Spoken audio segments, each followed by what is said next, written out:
নাজিৰাৰ গেলেকীত পুৱতি নিশা চোৰাং গৰু ভৰ্তি বাহন দুৰ্ঘটনাগ্ৰস্ত।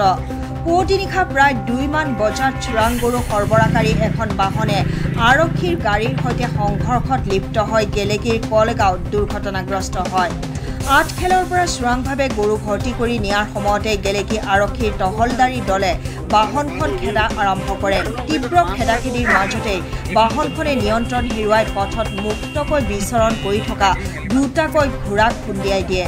ঘটনাত এটা ঘোঁৰা থিতাতে নিহত হয় আৰু আনটো গুৰুতৰভাৱে আহত হয়। বাহনখনে লগে লগে নিয়ন্ত্ৰণ হেৰুৱাই পথৰ কাষৰ দেৱালত খুন্দিয়াই দিয়াৰ পিছতে চালক আৰু সহযাত্ৰীসহ ষ্টাণ্টছটুটিৰ পৰা পলায়ন কৰে বুলি জানিব পৰা গৈছে।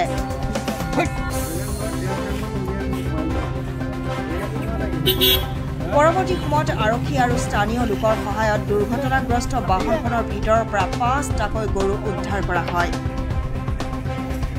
আৰক্ষীয়ে ইতিমধ্যে গৰুসমূহ আৰু বাহনখন জব্দ কৰিছে যদিও চালক আৰু অন্য ব্যক্তিজন পলাই যাবলৈ সক্ষম হয়।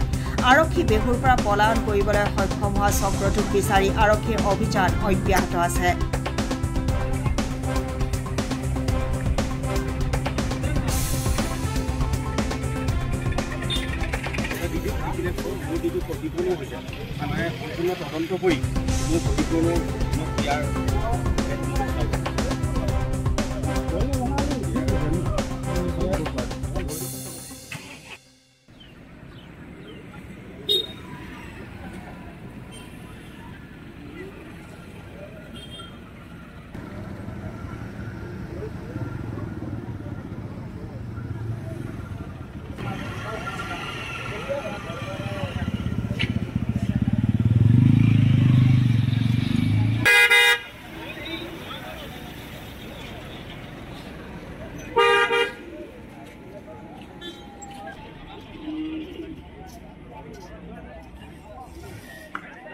গাড়ীখন যেহেতু গাড়ীখন চোৰাংভাৱে তেওঁলোকে আজি বহুদিনৰ পৰাই এই গৰু চুৰি কাৰ্যৰ লগতে জড়িত হৈ আছিলে বুলি আমি জানিব পাৰিছোঁ। আৰক্ষীৰ পেট্ৰলিং দলে তেওঁলোকক লগ পাই গাড়ী ৰখাব চেষ্টা কৰাত তেওঁলোকে নৰখোৱা দ্ৰুতগতিভাৱে অহা গাড়ীখনে গেলেকী যিটো কলগাঁৱৰ বৰ মছজিদ আছে, বৰ মছজিদৰ সন্মুখতেই দুটাকৈ আপোনাৰ ঘোঁৰা ৰাতি মানে ইয়াত ঘূৰি ফুৰিছিলে।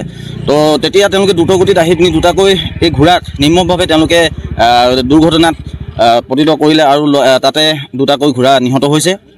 আৰু কাষতে এখন ৱাল আছিলে, যিখন ৱালত গৈ পিনি পিছত গাড়ীখনে গৈ খুন্দা মাৰে আৰু খুন্দা মৰাৰ ফলত তাতে গাড়ীখন বাগৰি পৰে।